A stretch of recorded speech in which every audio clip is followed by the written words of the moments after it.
इस वक्त हुजूर अकरम सल्लल्लाहु अलैहि वसल्लम की मीलाद पाक की बाबरकत महफिल में हाजिर हैं, तो इस महफिल के फ्यूज़ व बरक़ात को हासिल करने की कोशिश करें।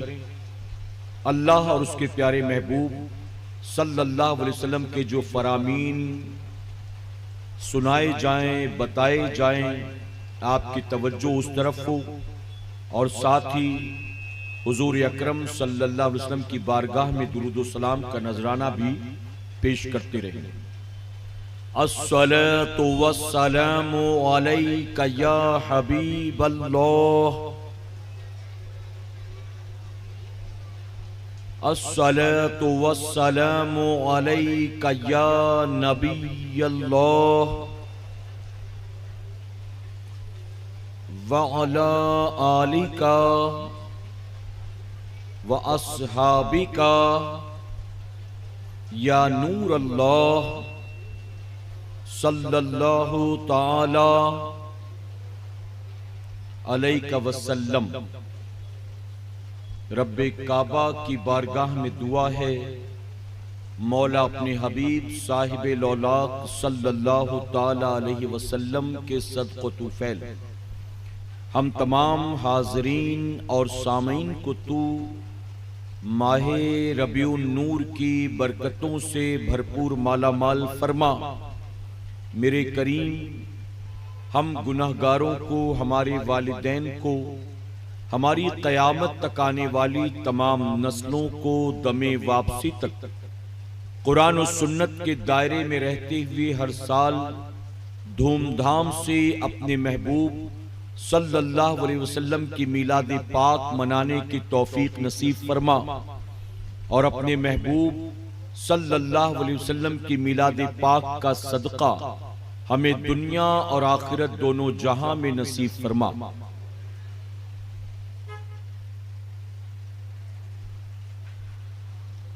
जहां तारीख था, जुल्मत कदा था, सख्त काला था। जहां तारीख था, जुल्मत कदा था, सख्त काला था।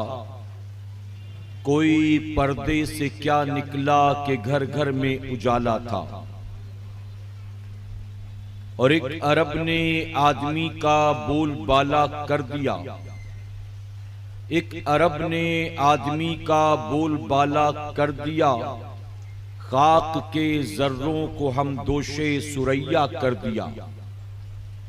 एक अरब ने आदमी का बोलबाला कर दिया। खाक के जर्रों को हम दोषे सुरैया कर दिया। खुद न थे जो राह पर औरों के हादी बन गए। खुद न थे जो राह पर औरों के हादी बन गए। क्या नजर थी जिसने मुर्दों को मसीहा कर दिया। मेरे प्यारे आका अलैहिस्सलातु तस्लीम के प्यारे दीवानों, जश्न ईद मिलादुन नबी सल्लल्लाहु अलैहि वसल्लम की ये 5वीं महफिल है। आपने पहली महफिल से लेकर आज तक अल्लाह और उसके रसूल सल्लल्लाहु अलैहि वसल्लम के बहुत से फरामीन को समाअत किया। साथ ही आपने हुजूर अकरम सल्लल्लाहु अलैहि वसल्लम की सीरत तैयबा के कई गोशों के ताल्लुक से हमारे उलमा से बहुत सी अहम अहम बातें सुनी। मेरे प्यारे आका अलैहिस्सलातु तस्लीम के प्यारे दीवानों, चूंकि मुझे यहां बयान करने के बाद यहां से फौरन आलमी तहरीक सुन्नी दावत इस्लामी के आलमी मरकज इस्माइल हबीब मस्जिद पर पहुंचना है, इसलिए आज ज्यादा तफसीली गुफ्तगू नहीं होगी। चूंकि कल भी हमारी और आपकी मुलाकात होना है, इंशाअल्लाह कल भरपूर खिताब आप शुरू से आखिर तक सुनेंगे। आज मैं कुछ ऐसी अहम अहम बातें आपको समझाने की कोशिश करूंगा मुख्तसर वक्त में, कि जिन बातों को जिस्म के साथ जहन को हाजिर रखकर अगर आपने सुना और इन बातों को अपनी अमली जिंदगी में उतारने की कोशिश की, तो यकीनन मेरा करीम हमें और आपको दुनिया में इज्जत और बाद मरने के जन्नत अता फरमाएगा। मेरे प्यारे आका अलैहिस्सलातु तस्लीम के प्यारे दीवानों, इस्लाम दो चीजों के मजमुए का नाम है। एक का ताल्लुक इबादत से है और दूसरे का ताल्लुक इखलाकियात से है।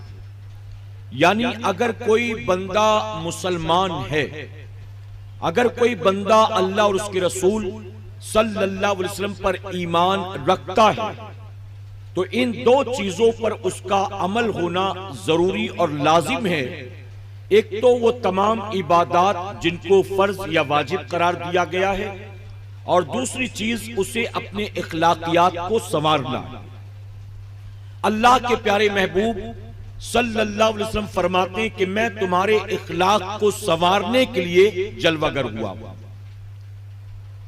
यानी इस्लाम सिर्फ इबादत की बात नहीं करता, इस्लाम सिर्फ रोजे की, नमाज की, फित्रे की, ज़कात की, उम्रा की और हज की बात नहीं करता, बल्कि इस्लाम अपने मानने वालों के जाहिर और बातिन को भी संवारना चाहता है। और सिर्फ हुजूर अकरम सल्लल्लाहु अलैहि वसल्लम नहीं, बल्कि सैयदना आदम अलैहिस्सलाम से लेकर सैयदना ईसा अलैहिस्सलाम तक 1,24,000 40,000 कमोबेश अंबिया जो भी रुए जमीन पर जलवागर हुए, हर नबी अपने साथ मजहब इस्लाम ही लेकर आया था। और हर नबी ने अपनी उम्मत को या अपने दौर के लोगों को इन दो बातों की दावत दी।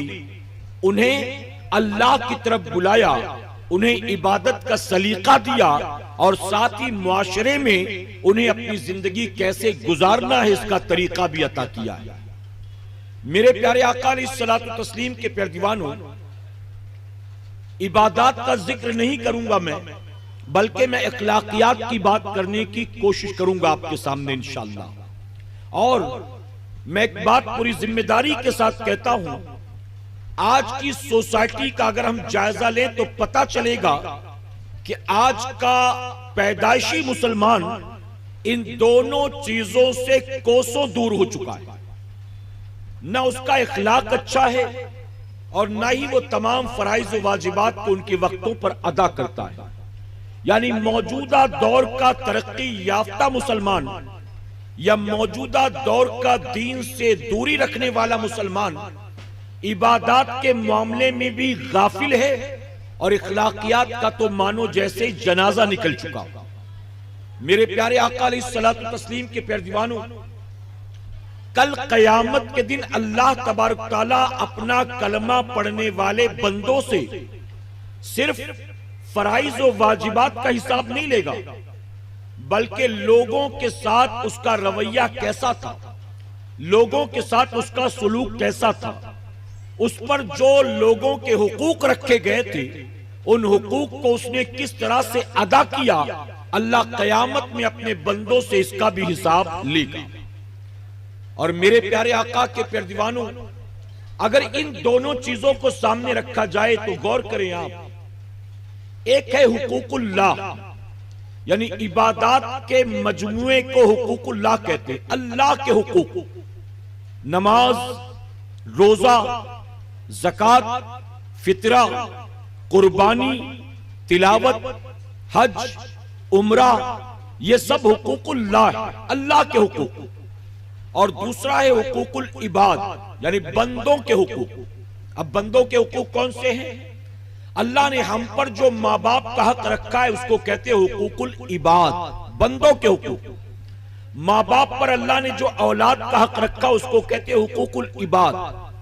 इसी तरह भाई का बहन पर, बहन का भाई पर जो हक है, मुसलमान का अपने तमाम रिश्तेदारों से, चाहे वो दादा हो, चाहे नाना हो, चाहे दादी हो, चाहे नानी हो, चाहे खाला हो, चाहे मामू हो, चाहे फूफा हो, चाहे फूफी हो, ये जितने भी खूनी खानदानी रिश्तेदार हैं, इन सब के कुछ न कुछ हम पर हुकूक है। इसे कहते हैं हुकूकुल इबाद। शौहर का बीवी पर, बीवी का शौहर पर जो हक है उसे कहते हैं हुकूकुल इबाद। इसी तरह हमारा पड़ोसियों पर जो हक है, पड़ोसी होने के नाते, या पड़ोसी का हम पर जो हक है पड़ोसी होने के नाते, उसे कहते हैं हुकूकुल इबाद। इंसानों का इंसानों पर क्या हक है? मैंने रिश्तेदारों की बात की, खानदान वालों की बात की, पड़ोसियों की बात की। अब जिससे खूनी खानदानी कोई ताल्लुक नहीं, जो पड़ोसी भी नहीं, मुसलमान भी नहीं, लेकिन इंसान है, तो इंसान होने की बुनियाद अल्लाह ने उसका भी हम पर हक रखा है, और इन सारे हुकूक को कहते हैं हुकूकुल इबाद। तवज्जो है ना आपकी? अब एक है हुकूकुल्लाह और दूसरा हुकूकुल इबाद। अब दोनों को अगर सामने रखकर कंपेयर किया जाए, मैं मिंबर पर मौजूद हूं, मैं जिम्मेदारी के साथ कहता हूं कि हुकूकुल्लाह से कई गुना ज्यादा नाजुक मामला हुकूकुल इबाद का होता है। यानी एक मुसलमान अगर कभी नमाज कज़ा हो जाए, अल्लाह ना करे किसी इबादत में गफलत बरत ले और वो इबादत ना करे, तो फरमाया कि अल्लाह रहमान है, रहीम है, करीम है, सत्तार है, गफ्फार है। अल्लाह चाहे तो अपने बंदे के उस हक को बेहिसाब किताब माफ फरमा दे। यानी अल्लाह तबारक तआला की शान करीमी क्या है, अल्लाह की शान रहीमी क्या है। अगर अल्लाह चाहे तो बेहिसाब किताब अपने हुकूक को माफ कर दे और बंदे को जन्नत में दाखिल कर दे। लेकिन फरमाया गया अगर कोई बंदा, अल्लाह खुद फरमाता है, अगर कोई बंदा किसी बंदे के हुकूक को पामाल करेगा तो मैं अपने बंदे को उस वक्त तक माफ नहीं करूंगा कि जिसका हक उसने मारा है, जब तक कि वो बंदा या बंदी खुद उसे माफ ना कर दे। नमाजी बड़ा है, दाढ़ी भी बड़ी लंबी है, हर वक्त मस्जिद में तकबीर उला के साथ पहली सफ में जमात के साथ नमाज पढ़ता है, लेकिन उसके वालिदैन उससे राजी नहीं है, उसके बीवी बच्चे उससे खुश नहीं है, उसने पड़ोसियों के साथ फितना फसाद, लड़ाई झगड़े, गाली गलौज का माहौल बपा कर रखा है। तो कितना बड़ा आबिदो जाहिद मुत्तकी परहेजगार क्यों ना हो, अगर उसने हुकूकुल इबाद को अदा नहीं किया तो अल्लाह रब्बुल इज्जत फरमाता है, ऐ मेरे बंदे मैं तुझे उस वक्त तक माफ नहीं करूंगा कि जिसका हक तूने मारा है, जब तक वो बंदा तुझे माफ न कर दे। और मेरे प्यारे आका के प्यारे दीवानों, हमारे यहां पर बहुत से ऐसे लोग हैं जो हर साल हज भी करते हैं और एक साल में कई कई बार उम्रा भी करते हैं, लेकिन अगर उनके आसपास रहने वालों को देखा जाए तो पता चलेगा कि ये जो हज पर हज करता है, उम्रा पर उम्रा करता है, इससे खुद इसके अपने भाई बहन राजी नहीं है। इसने लोगों से कर्ज ले रखा है, इसने लोगों के साथ फ्रॉड कर रखा है, इसने लोगों के पैसे गबन कर रखे हैं। मेरे प्यारे आका के प्यारे दीवानों, मैं पूरी जिम्मेदारी के साथ कहता हूं, अगर कोई बंदा हज पर जा रहा हो और हज पर जाने से पहले लोगों से मुलाकात करके उनसे अपने हुकूक माफ न करा ले, अगर वो धोखाधड़ी के धंधे करता है, अगर वो चोरी चमारी के धंधे करता है, अगर वो लोगों के साथ फ्रॉड करता है, अगर वो लोगों के कर्ज में डूबा हुआ है और फिर वो हज करने के लिए जाता है, अब हज पर जाने के बाद उसकी खाने काबा पर एक बार नहीं 20 बार भी नजर पड़ जाए, अल्लाह मुमकिन है अपने हुकूक तो माफ कर देगा, लेकिन अपने पीछे जिन बंदों के हुकूक ये पामाल करके आया है, अल्लाह उनके हुकूक को उस वक्त तक माफ नहीं करेगा जब तक कि वो सारे बंदे खुद उसे माफ न कर दे। मेरे प्यारे आका अलैहिस्सलातु तस्लीम के प्यारे दीवानों, हमने अपने माँ बाप का दिल दुखाया, हमने अपने बीवी बच्चों का दिल दुखाया, हमने अपने गरीब भाइयों बहनों का दिल दुखाया, हमने अपने पड़ोसियों का दिल दुखाया। अरे हम इतने बदमाश, इतना फितना परवर हैं कि पूरी सोसाइटी की नाक में हमने दम कर रखा। तमाम अड़ोसी पड़ोसी लोग परेशान हैं हमसे। मेरे प्यारे आका के प्यारे दीवानों, फिर बताओ क्या उस बंदे का हुकूकुल्लाह अदा करना कयामत में उसके लिए फायदेमंद साबित होगा? अल्लाह के प्यारे महबूब सल्लल्लाहु अलैहि वसल्लम ने इसीलिए 1450 साल पहले फरमाया था। मेरे आका सल्लल्लाहु अलैहि वसल्लम सहाबा से मुखातिब होकर फरमाते, मेरे साहबियों बताओ कयामत के दिन सबसे ज्यादा मुफलिस कौन होगा? तो सहाबा ने अर्ज किया, या रसूल अल्लाह सल्लल्लाहु अलैहि वसल्लम, मुफलिस वो होगा कि जो इस हाल में आएगा कि उसके पास नमाजें नहीं होंगी, उसके पास रोजा नहीं होगा, उसके पास फितरा और ज़कात नहीं होगा, यानी इस हाल में आएगा कि उसने इबादत नहीं की होगी। तो मेरे नबी ने फरमाया, नहीं नहीं सुनो, कयामत के दिन सबसे ज्यादा मुफलिस वो होगा जो इस हाल में आएगा कि उसने किसी को गाली दी होगी, जो इस हाल में आएगा जिसने किसी की ग़ीबत की होगी, जो इस हाल में आएगा कि किसी मजलूम पर उसने हाथ उठाया होगा, जो इस हाल में आएगा कि किसी गरीब का माल गबन करके बैठा होगा, जो इस हाल में आएगा कि लोगों के दिल तोड़ कर आया होगा। नबी फरमाते उसके पास नेकियां अगरचे होंगी लेकिन वो अपने जैसे बंदों के दिल को दुखाकर जब कयामत के दिन आएगा तो उससे बड़ा मुफलिस कोई नहीं होगा। और जानते हो फिर उसको सजा क्या मिलेगी? फरमाया गया जिसके हुकूक इसने मारे थे अब इसकी नेकियां उन लोगों में बांटी जाएगी जिसका माल गबन किया था, जिसको गालियां दी थी, जिस पर हाथ उठाया था, जिसके साथ फितने किए थे, अब इसकी नेकियां उन लोगों के हवाले की जाएंगी। मेरे आका ने फरमाया यहां तक कि नेकियां ढेरों लेकर आया था लेकिन इसका हक इसने जिन जिन का हक मारा था अब उन लोगों में सारी नेकियां बांट दी जाएंगी। अब इसके पास देने को कुछ नहीं बचेगा लेकिन फिर भी हकदार मौजूद होंगे। अब जब हकदार अब भी मौजूद होंगे और देने को इसके पास कुछ नहीं होगा तो जानते हो अब कैसे माफ कराया जाएगा? फरमाया गया कि जिन जिन के हक मार कराया था अब उन सब के गुनाह इसके नामे अमाल में ट्रांसफर कर दिए जाएंगे। और जब उन लोगों के गुनाह नामे अमाल में ट्रांसफर किए जाएंगे तो नतीजा ये होगा नेकियां तो ढेरों लेकर आया था लेकिन सारी नेकियां लोगों में बट गई। अब लोगों के गुनाह इसके नामे अमाल में दाखिल कर दिए गए और इस बंदे को जहन्नम की आग में डाल दिया जाएगा। इसलिए इस्लाम दो चीजों के मजमूए का नाम इबादत भी है और इखलाकियात भी है। और मेरे प्यारे आका के प्यारे दीवानों, इखलाक का ताल्लुक हमारी रोजमर्रा की जिंदगी से, इखलाक का ताल्लुक हमारी जबान से, हाथ पांव से, निगाहों से, किरदार से, इखलाकियात का ताल्लुक। अल्लाह के प्यारे महबूब जनाबे मोहम्मद रसूलुल्लाह सल्लल्लाहु अलैहि वसल्लम ने फरमाया जन्नत में ले जाने वाली दो चीजें, तवज्जो है ना आपकी? फरमाते जन्नत में ले जाने वाली दो चीजें, एक तुम्हारा तकवा है और दूसरा तुम्हारा हुस्ने खल्क, तुम्हारा अच्छा इखलाक। ये दो चीजें। और फरमाते जहन्नम में ले जाने वाली दो चीजें, जन्नत में ले जाने वाली चीजें भी दो और जहन्नम में गिराने वाली चीजें भी दो। वो क्या है? नबी फरमाते एक तुम्हारी जबान है और दूसरा तुम्हारी शर्मगाह। मेरे प्यारे आका के प्यारे दीवानों, हमारी सोसाइटी में कई ऐसे लोग होते कि जिनसे सिर्फ उनके अपने घर के अफराद, जिनसे सिर्फ उनके अपने करीबी रिश्तेदार, जिनसे उनके सिर्फ चंद पड़ोसी ही नहीं बल्कि पूरी सोसाइटी परेशान होती है। और याद रखें, जो सोसाइटी के निजाम को दरहम बरहम करे, जो सोसाइटी के सिस्टम को खराब करे, उस आदमी को फितना परवर आदमी कहते हैं, उस आदमी को फित्तीन कहते हैं। जो सोसाइटी के निजाम को दरहम बरहम करे, क्या करता है वो? अपनी किसी न किसी हरकत की वजह से वो लोगों को तंग करता है, परेशान करता है। मसलन अगर शराबी है, शराब पीकर गालियां दे रहा है तो वो भी फितना परवर है, फितना कर रहा है। शराब पीकर लोगों से मारपीट कर रहा है तो वो भी फितना कर रहा है।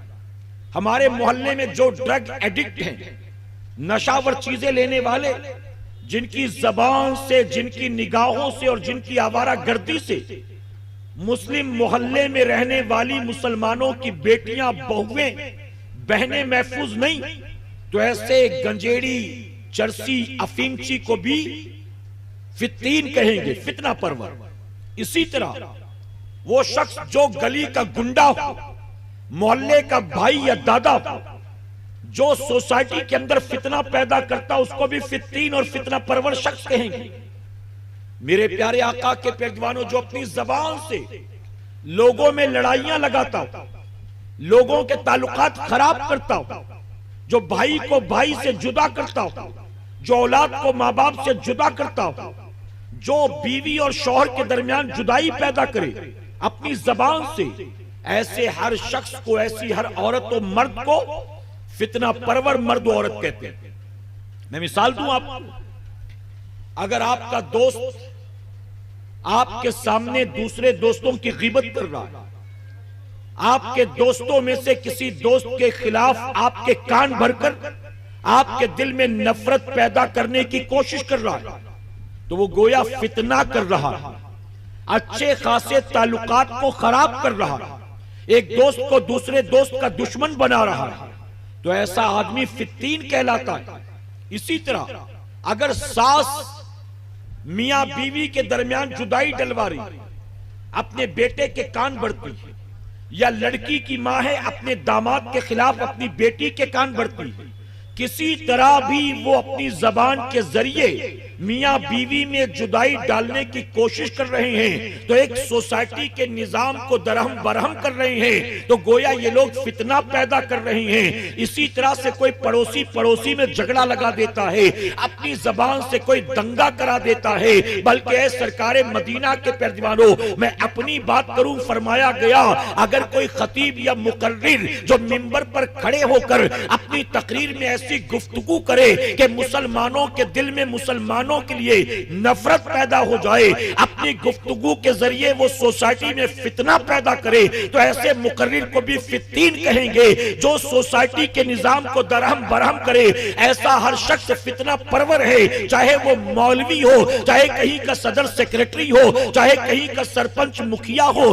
चाहे किसी घर का जिम्मेदार हो, चाहे किसी की सास हो, चाहे किसी का दोस्त हो, चाहे किसी का बाप हो, चाहे किसी का पड़ोसी हो। मेरे प्यारे आका के पैरदीवानों, जो सोसाइटी के निजाम को खराब करने की कोशिश करे और इंसान को इंसान का दुश्मन बना दे, जिसकी वजह से लोग तंग आ जाएं या परेशान हो जाएं, ऐसा शख्स फित्तीन है। और ऐसे फितना परवर लोगों का जानते अंजाम क्या होगा? कुरान ने हुक्म दिया, वो लोग जो अल्लाह और उसके रसूल से लड़ाई लड़ते, वो लोग जो अल्लाह उसके रसूल से लड़ाइयां लड़ते हैं, इन लोगों को कत्ल कर दिया जाए, या फरमाया गया इन लोगों को सूली चढ़ा दी जाए, या इन लोगों के एक हाथ और एक पांव को उल्टी सिमत के, यानी दाईं तरफ का हाथ बाईं तरफ का पांव काट दिया जाए, या फिर इन्हें शहर बदर कर दिया जाए।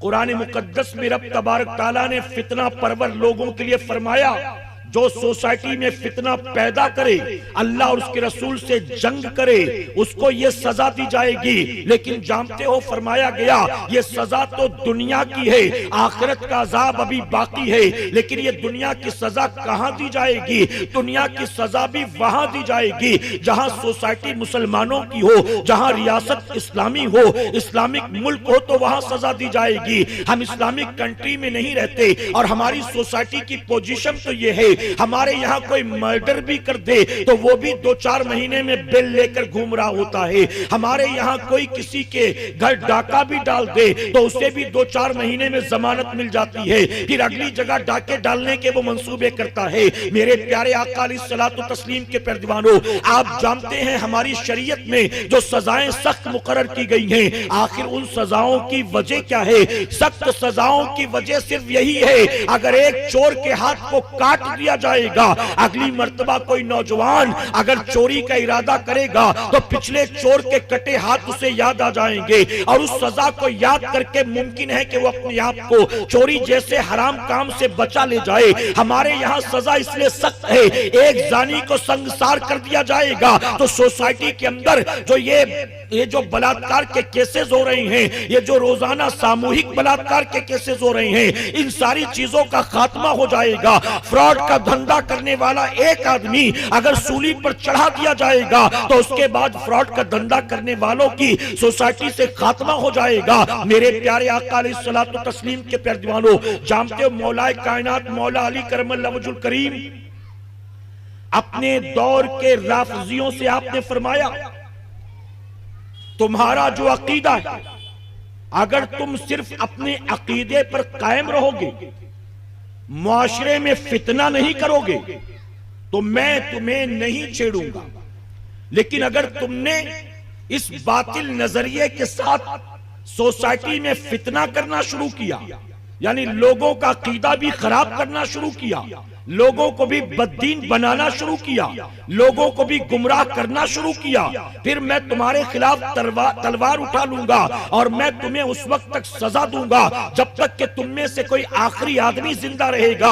ऐ सरकारे मदीना के पैरवानों, पता चला कि सोसाइटी में जो भी फितना करने वाले लोग हैं, शरीयत ने उनकी सख्त सजा मुकर्रर की है। अगर हम इस्लामिक कंट्री में नहीं रहते, इस्लामिक रियासत में नहीं रहते, हमारे हाथ बंधे हैं, हम ऐसे किसी फितना परवर आदमी को जमीन पर सजा तो नहीं दे सकते। इसीलिए अल्लाह ने फरमाया ये तो जमीन की सजा है, अभी आखिरत का अजाब बाकी है। और आखिरत में अजाब क्या होगा जानते हो? अल्लाह के प्यारे महबूब सल्लल्लाहु अलैहि वसल्लम फरमाते हैं, मैंने मेराज की रात देखा, एक ऐसी जमात थी जिनकी जबानें जमीन तक लटकी हुई थी और फरिश्ते आग की कैंचियों से उनकी जबानें काट रहे थे।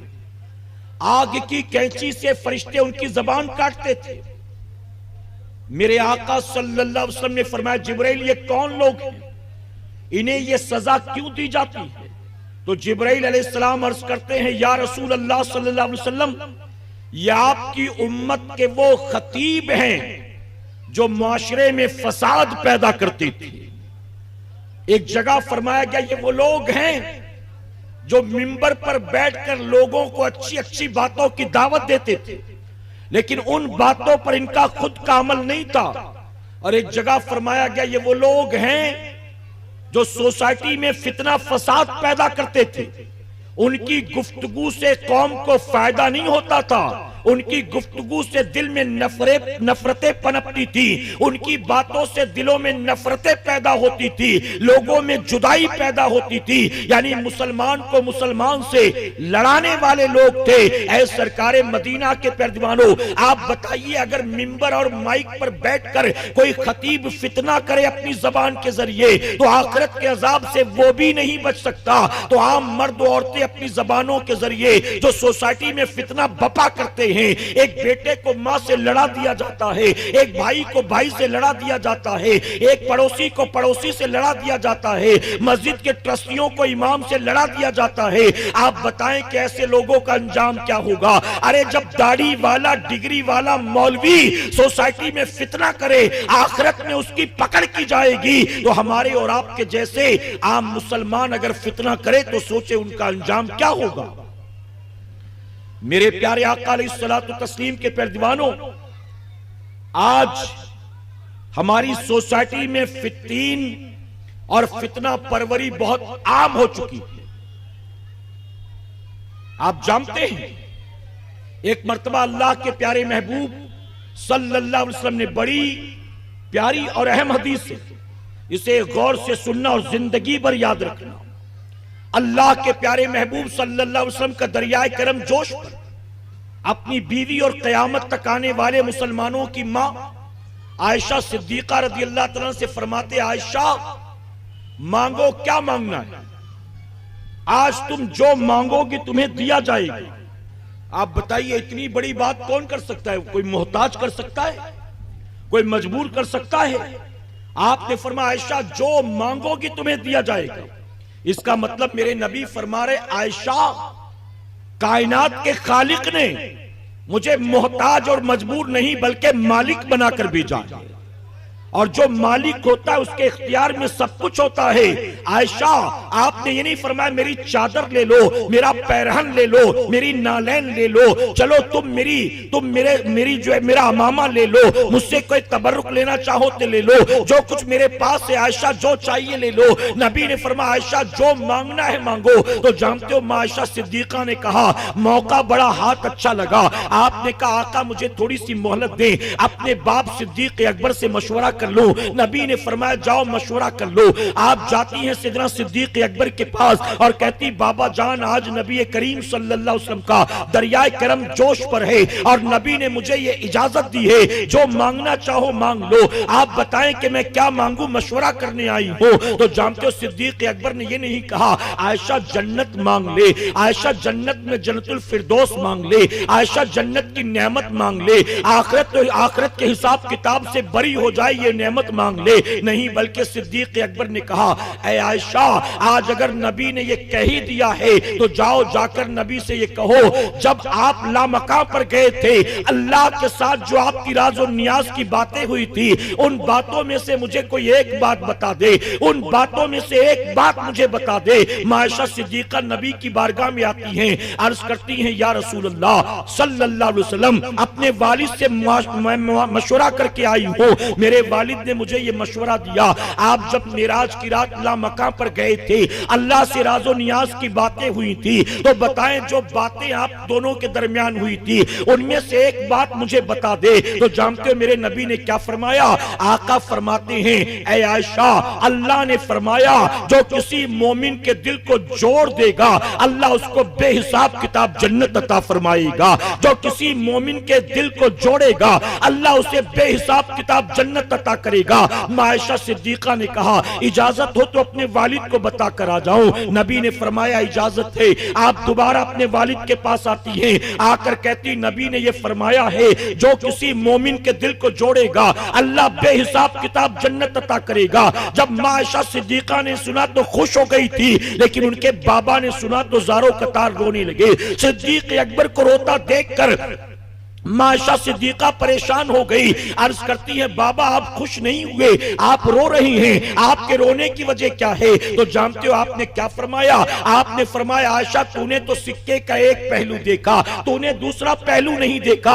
ऐ आयशा, नबी ने फरमाया, जो मोमिन के दिल को जोड़ेगा, अल्लाह बेहिसाब किताब उसे जन्नत में दाखिल करेगा। अब आयशा बता, जो मोमिन के दिल को तोड़ेगा, उसका अंजाम क्या होगा? क्या वो जन्नत में जा सकेगा? ऐ सरकारे मदीना के प्यारे दीवानों, आज हम अपने गिरेबान में झांक कर देखें, हम जितने लोग यहाँ मौजूद हैं या घरों में बैठी हमारे घर की खवातीन जो सुन रही हैं, अपने दिल पर हाथ रखकर खुद फैसला करो, हम सुबह से शाम तक कितने मुसलमानों के दिलों को जोड़ने का काम करते हैं और सुबह से शाम तक कितने मुसलमानों के दिलों को तोड़ने का काम करते हैं। वो जो गली में खड़े होकर गालियां देता है, क्या वो लोगों के दिलों को जोड़ता है? वो जो मोहल्ले का भाई और गुंडा बना है, बताइए क्या वो लोगों के दिलों को जोड़ता है? और जिसकी निगाहों से दूसरों की बहू बेटियां महफूज नहीं है, क्या वो बताओ लोगों के दिलों को जोड़ता है? वो जो शराब पीकर लोगों से मारपीट करता है, क्या वो लोगों के दिलों को जोड़ता है? ऐ सरकारे मदीना अलैहिस्सलातो तस्लीम के प्यारे दीवानों,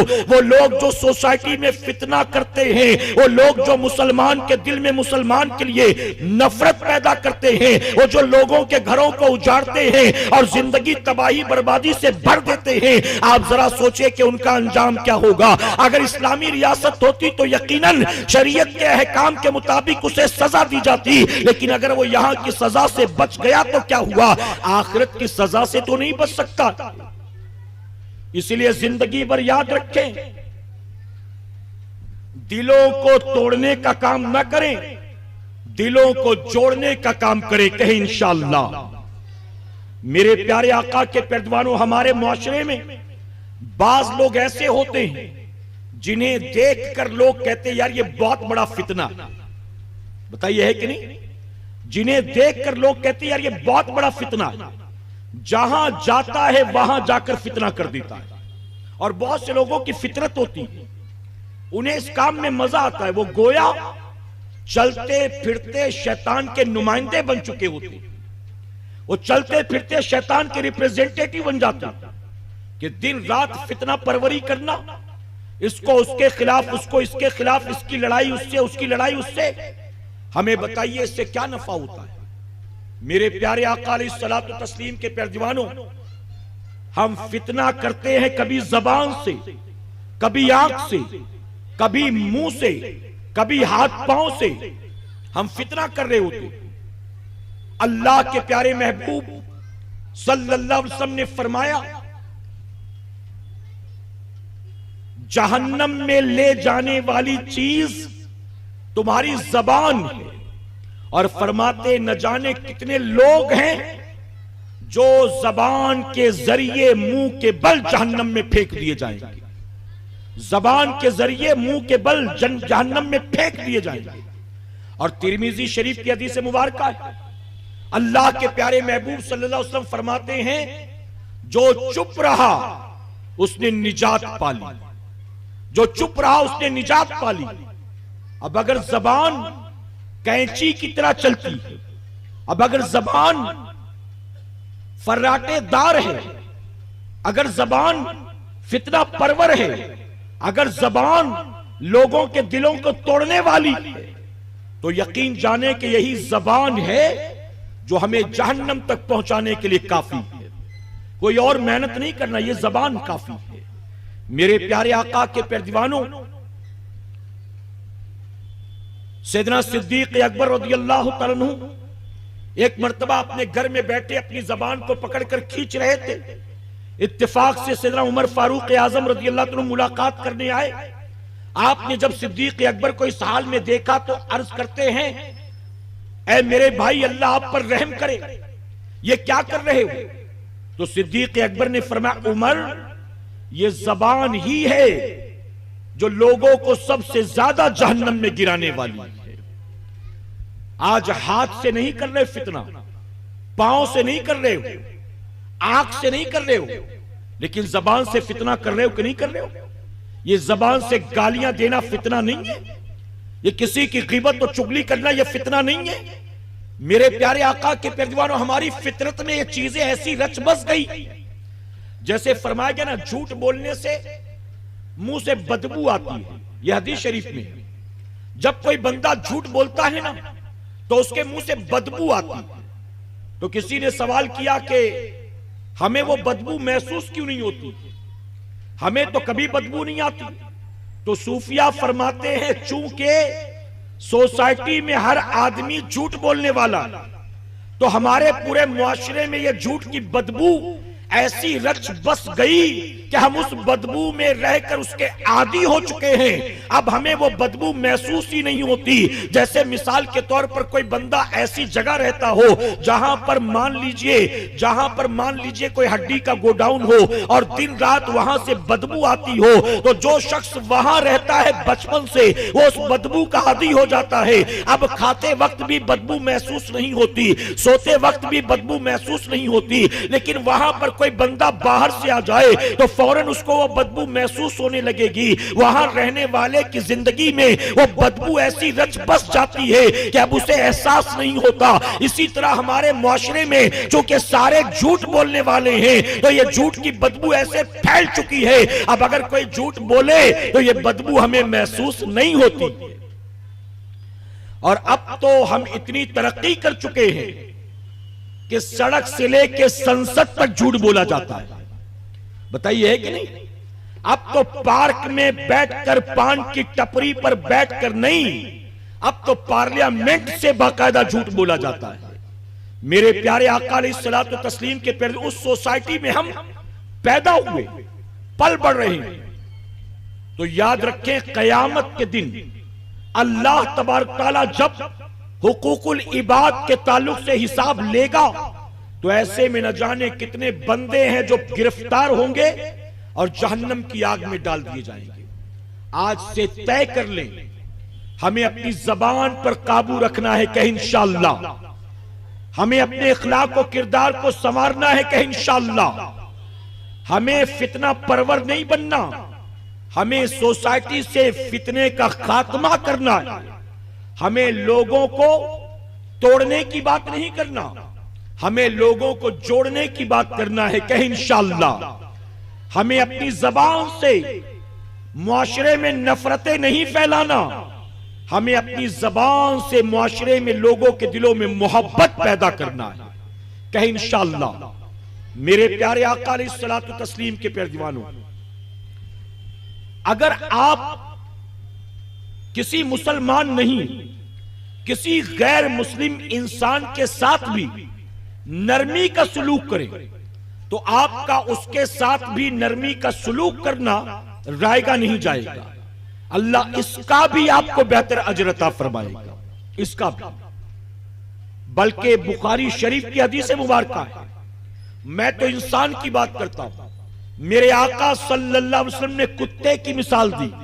आप फरमाते हैं, एक रक्कासा, एक नाचने वाली जो दौलतमंदों की महफिलों में सज संवर कर जाती थी, अपने जिस्म की नुमाइश करती थी, नाचती गाती थी और यही उसका जरिए माश था। एक मर्तबा किसी अमीर आदमी की महफिल में नाचने गाने के लिए चली जा रही थी। अचानक उसकी नजर पड़ी रास्ते के किनारे एक कुत्ता प्यास से तड़प रहा था। उस औरत ने देखा तो उसे पता चला इसे अगर पानी न पिलाया गया तो थोड़ी देर में इसका दम घुट जाएगा, इसकी सांसें इसका साथ छोड़ देंगी। अब वो औरत तड़प उठी, भाग कर जाती है। करीब में कुआं था लेकिन कुएं के ऊपर कोई रस्सी नहीं थी, कुएं के ऊपर कोई बर्तन नहीं था। अब उसने सोचा पानी निकालूं तो निकालूं कैसे, अब कुत्ते को पिलाऊं तो पिलाऊं कैसे। अल्लाह ने उसके जहन को खोल दिया। उसके जिस्म के ऊपर जो दुपट्टा था उसने कुएं के ऊपर लटक कर अपने दुपट्टे को पानी के अंदर लटका दिया।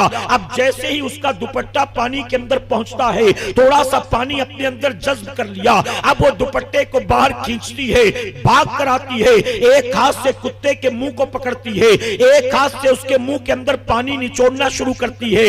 हदीस मुबारका में आया जैसे ही पानी के चंद कतरे उसके हलक के नीचे उतरते हैं, अब उसकी सांसें ठीक से चलने लगी, अब दिल की धड़कनें भी ठीक से चलने लगी। अब वो कुत्ता जो मरने के करीब था उसको दोबारा जिंदगी मिल गई। अब वो कुत्ता उठा, धीरे धीरे चल पड़ा एक रास्ते पर। वो औरत जाती है, नाचती गाती रही, उसने तौबा नहीं की, वो नमाजी नहीं बनी बल्कि गुनाह में जिंदगी गुजारती रही। उस औरत का 1-2-4 साल के बाद जब इंतकाल हुआ, मेरे नबी फरमाते हैं अल्लाह के हुजूर उसे हिसाब किताब के लिए खड़ा किया गया। अल्लाह रब्बुल इज्जत ने फरमाया मेरी बंदी, अरे बंदी होकर तू कुत्ते पर रहम करे, मैं रहमान और रहीम होकर तुझ पर रहम न करूं? तूने कुत्ते को मरने से बचाया है, जहां मैंने तुझको जहन्नम की आग से बचा लिया। मेरे नबी ने ये मिसालें क्यों दी? तुम मुसलमान नहीं, किसी इंसान को पानी पिलाओ, अल्लाह तुम्हें इसका क्या अजर देगा? इसे यूं समझ लो कि प्यासे कुत्ते को पानी पिलाने वाली गुनाहगार को अल्लाह ने जन्नत अता कर दी। सहाबा इकराम बैठे, गुफ्तगू चल रही थी।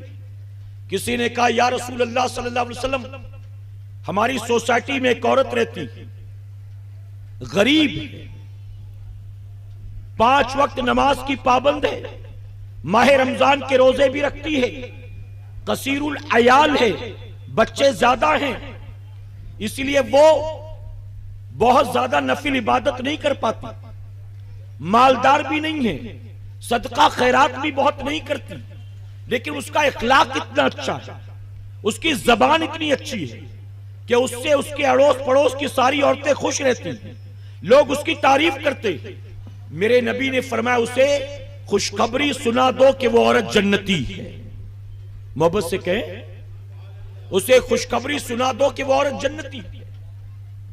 फिर किसी सहाबी ने अर्ज किया या रसूल अल्लाह सल्लल्लाहु अलैहि वसल्लम, हमारी आबादी में भी एक औरत रहती है, नमाज़े पंजगाना के साथ नवाफिल की भी कसरत करती है, माह रमजान के अलावा भी हर महीने नफिल रोजे रखती है, अल्लाह ने उसको मालो दौलत से नवाजा है, अल्लाह की राह में खूब सदका खैरात भी करती है, लेकिन उस औरत के अंदर एक बुराई है और वो ये है कि उसकी जबान से उसके पड़ोसी महफूज नहीं है, अपनी जबान से लोगों की गिबत करती है, चुगलियां करती है, लोगों को गालियां देती है, लोगों की दिल आजारी करती है, लोगों में फितना फसाद कराती है। नबी की बारगाह में अर्ज किया गया सब कुछ अच्छा है इबादत और रियाजत के मामले में, जबान अच्छी नहीं है। नबी फरमाते जाओ उस औरत से कह दो कि वो औरत जहन्नमी।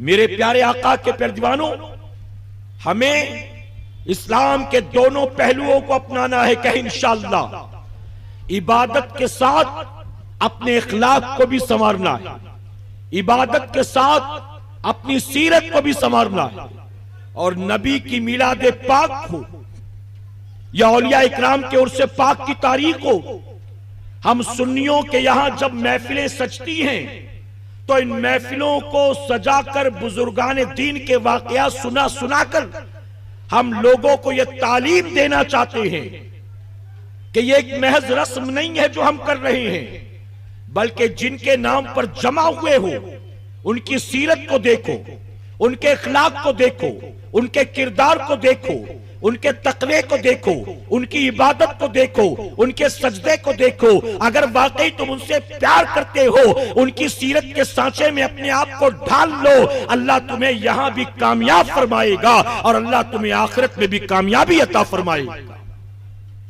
मेरे प्यारे आका अलैहिस्सलातु तस्लीम के प्यारे दीवानों, तो अपनी सोसाइटी से बद इखलाकी का, बद किरदारी का, बदतमीजी का, गिबत और चुगली का, फितने और फसाद का, लोगों की दिल आजारी का खात्मा करें। कहे इंशाअल्लाह।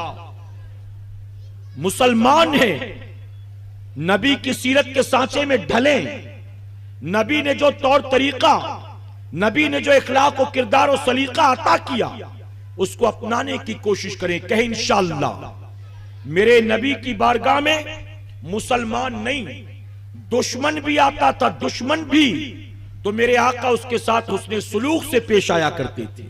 बल्कि हदीस मुबारक उठाकर देखे पता चलेगा, अगर कोई यहूदी, अगर कोई मजूसी, अगर कोई किसी बातिल मजहब का मानने वाला अपने मजहब के मानने वालों के नजदीक या अपने कबीले वालों के नजदीक मुअज़्ज़ज़ होता, अपने कबीले वालों के नजदीक इज्जत वाला होता, अगरचे मुसलमान नहीं होता था, नबी की बारगाह में आता तो नबी उसके साथ हुस्ने सुलूक से पेश आया करते थे, उसे इज्जत देते थे, उसे ऊंचाई पर बिठाते थे। क्यों? लोग कहते ये मुसलमान नहीं है, नबी फरमाते इसकी अपने कबीले में बहुत इज्जत है, इसकी अपनी सोसाइटी में बहुत इज्जत है, इसलिए नबी उसको एहतराम देते थे।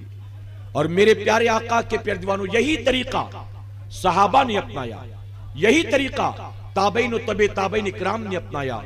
बहरहाल मैंने ये कुछ बातें जो उन्वान दिया गया था उस उन्वान की रोशनी में आपके सामने पेश करने की कोशिश की। मेरे प्यारे आका अलैहिस्सलातु तस्लीम के प्यारे दीवानों, मुझे हुक्म था कि आज इस्लाम और साइंस पर गुफ्तगू की जाए, लेकिन मैंने कहा इस्लाम और साइंस पर अगर गुफ्तगू की जाएगी तो बहुत सी मिसालें कुरान से और बहुत सारे एग्जाम्पल्स साइंटिफिकली देने पड़ेंगे, और आपके यहाँ सुनने वाले धीरे धीरे आखिर में जमा होते हैं, और सुनने वालों का मिजाज भी इंटेलेक्चुअल वाला नहीं होता। और अगर साइंस और इस्लाम इस उन्वान पर गुफ्तगू की जाए तो जाहिर है कि नारे वाली तकरीर तो नहीं होगी, जज्बाती गुफ्तगू तो नहीं होगी। तो आज मेरा पहला दिन है, इसलिए पहले दिन में उस उन्वान पर गुफ्तगू नहीं करता। मेरे प्यारे आका के प्यारे दीवानों, फितना और फसाद फैलाने वाले लोगों का अंजाम क्या होगा और उनके लिए शरीयत ने कौन सी सजा मुकर्रर की है, और उनके ताल्लुक से अल्लाह के प्यारे महबूब सल्लल्लाहु अलैहि वसल्लम ने क्या फरमाया, मैंने चंद बातें आपके गोश गुजार की। मैं उम्मीद करता हूं मेरी बातें समझ में आई होंगी और आप इन बातों पर जरूर अमल की कोशिश करेंगे इंशाअल्लाह।